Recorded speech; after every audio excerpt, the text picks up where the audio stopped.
I am Ferdinand Marcos, and I am the President of the Republic of the Philippines. I stand today on behalf of 110 million Filipinos. Hi everyone, hello universe, it's me again. Shout out sa inyo mga best.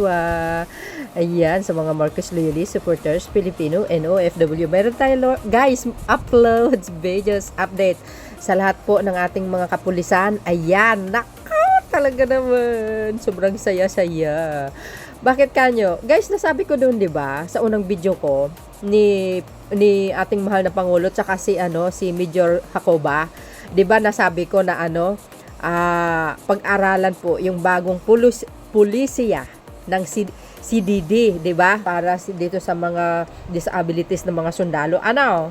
Para nang sa ganon, sa mga edad nilang mga hindi pa pwedeng mag-retired, magpatuloy pa rin sila sa serbisyo nila, hanggang sila po ay mag-retired. O, 'di ba? Tulad ni Major Jacoba, sinuspende yung kanyang CDD ng Pangulong Marcos Jr. So, ibig sabihin, balik trabaho po siya. Bukod sa balik sa trabaho, syempre, pagpupromote siya bilang major. Oh, you say, but, guys, not only AFP. Nako, buo, lahat, guys. Bakit? Pati ang PNP. Sinasabi ko sa inyo Sinabi ko na sa video, baka kasama ang PNP. Hindi nga ako nagkamali, guys. Talaga naman. Anong sinabi po dito? Basahin po natin. Sabi dito mga kababayan, disability discharge rule ng PNP pinariripaso ni Nartates. What?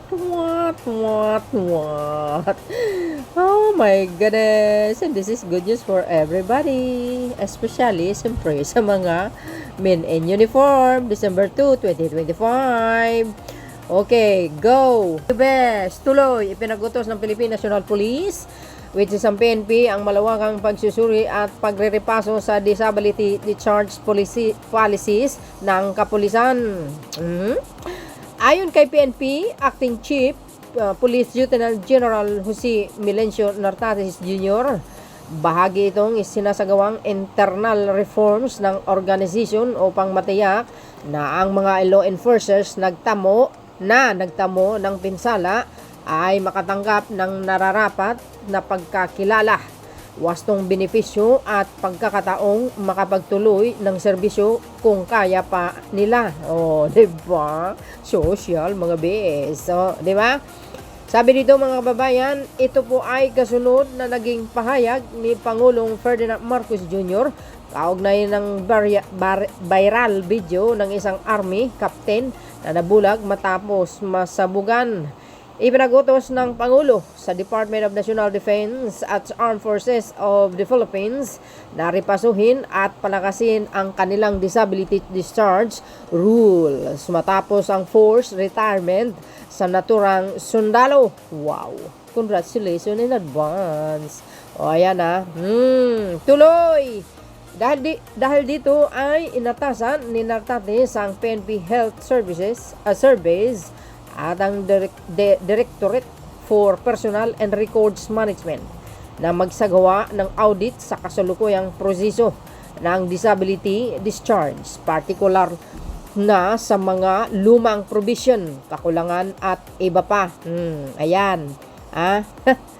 Ay, maraming pagbabago dito guys sa PNP. You see? Ganyan kamahal ng Pangulo yung mga men in uniform na yan, sa totoo lang.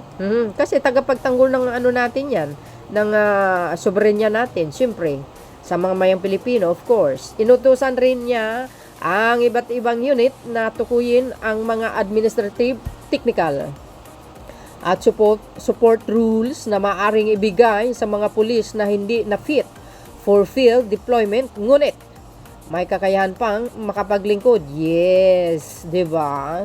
Patuloy naman ang commitment ng PNP na palakasin ang welfare programs para sa mga nasusugatang pulis tulad ni medical care, financial assistance, counseling and reintegration support. Wow na wow!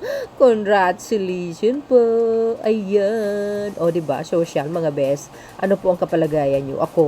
Hindi ako mapalagay kasi masaya ako talaga. Diba? O, di ba social, mga kababayan? O, di ba guys? Ang ganda ng balita kaya yan. Ipinagutos ng Philippine National Police, PNP, ang malawakang pagsusuri at pagripaso sa disability recharge policies ng kapulisan. Today is December 2. O, ayan na. Baka sasabihin nyo, baka walang mga, bakit EFP lang? Oops, not yet done. Sabay ganun, ano. Oo naman, di ba nasabi ko sa video ko sa una, I think, in general. O, di ba? Di ba mga beswa? So, hindi nga ako nagkamali. Kasi lahat naman kailangan talaga nila mabigyan ng ano, ng sapat na, tulong.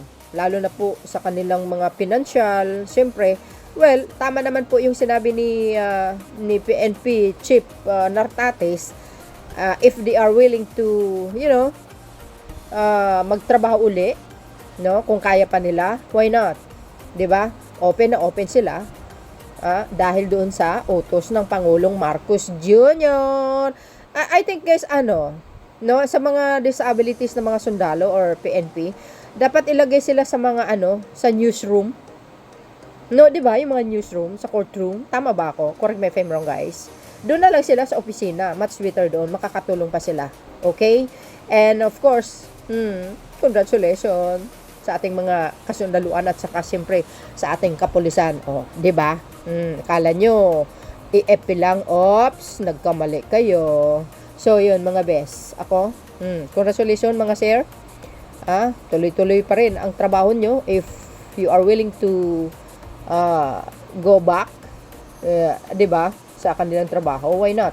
Kasi yun naman po ang pinaka-important. So, yun this is good news, guys. Sinadya ko in-upload ito. Baka sabihin ng iba, hindi kasama ang mga pulis. No, mali po kayo.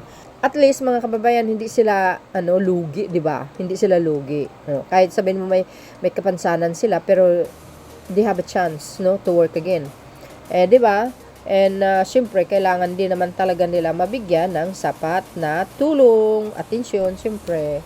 So, yun, mga best. What do you think of this? Naks naman. Thank you for watching, mga beswa. See you again on my next upload. There's more. Bye-bye and baboos. God bless Philippines.